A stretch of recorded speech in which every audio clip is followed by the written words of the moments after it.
নমস্কার বন্ধুরা, মাই কুকিংস ব্লগে তোমাদের সবাইকে অনেক অনেক স্বাগতম জানিয়ে আজকের ভিডিওটি শুরু করছি।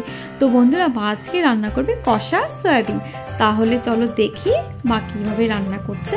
এখানে সয়াবিনটাকে ভালো করে ধুয়ে নিয়েছে আর এখন উনানটা ধরিয়ে দিচ্ছে। সয়াবিনটাকে যেহেতু সেদ্ধ বসাবে আর মা সয়াবিনগুলোকে দিয়ে দিয়েছে। আর এদিকে নিয়েছে আলু, টমেটো, কাঁচা লঙ্কা আর আদা কুচি। আর এখন ধনেপাতা কুচি, আদা আর লঙ্কাটাকে বেটে নেবে। তো দেখো বন্ধুরা, বাটা হয়ে গিয়েছে। এখন মা এটাকে একটা বাটিতে তুলে নেবে।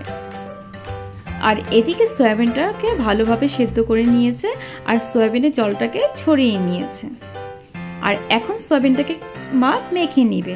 তো কড়াইতেই মাখবে, যেহেতু এর জন্য সয়াবিনটা কড়াইতে ঢেলে দিয়েছে। দিয়ে দিচ্ছে আলু, টমেটো, তেজপাতা, স্বাদ মতো নুন, হলুদের গুঁড়ো, ধনের গুঁড়ো, কাশ্মীরি লঙ্কার গুঁড়ো, কালো জিরে, বাটা মশলা আর পরিমাণ মতো টক দই।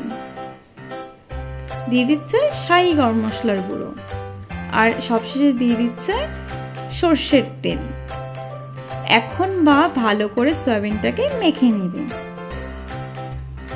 তো বন্ধুরা, ভিডিওটি তোমরা স্কিপ না করে ফার্স্ট থেকে লাস্ট অবধি দেখো। আর এখন দিয়ে দিচ্ছে সামান্য একটু চিনি। তো চিনি দিয়েও ভালো করে মেখে নিয়েছে। আর এখন মা উনানটাকে ধরিয়ে দিয়েছে। আর বন্ধুরা, মা 10 থেকে 15 মিনিটের জন্য এটাকে কষিয়ে রান্না করবে। আর এখন দিয়ে দিচ্ছে সামান্য একটু জল দিয়ে মা খুন্তি দিয়ে একটু ভালো করে নেড়ে দিচ্ছে।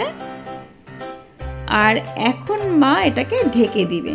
তো 10 থেকে 15 মিনিট পর আবার ফিরে আসছি। একদম লো ফ্লেমে এটাকে বসিয়ে দিয়েছে। আর এদিকে দেখো বন্ধুরা, তো সময় হয়ে গিয়েছে, ওর জন্য মা ঢাকনাটা খুলে নিয়েছে। তো এখন মা ঢাকনাটা খুলে একটু নেড়ে দিচ্ছে। তো বন্ধুরা, মা আবার কিছুক্ষণের জন্য ঢেকে দিবে। আর এখন দেখো আমাদের কষা সয়াবিন একদম রেডি। এখন মা দিয়ে দিচ্ছে সামান্য একটু ঘি, একটু নেড়ে চেড়ে নামিয়ে নেবে।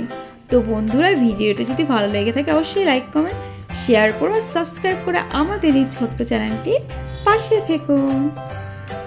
আর আজকের এই রেসিপিটি কেমন হয়েছে অবশ্যই কমেন্টে জানিও। যদি ভালো লেগে থাকে তোমরাও বাড়িতে একবার ট্রাই করে দেখতে পারো। তো সয়াবিন একঘেয়েমি তরকারি খেতে খেতে আর ভালো লাগছিল না। তো এইটা একটু ট্রাই করে দেখলাম, সত্যি বলতে অসাধারণ।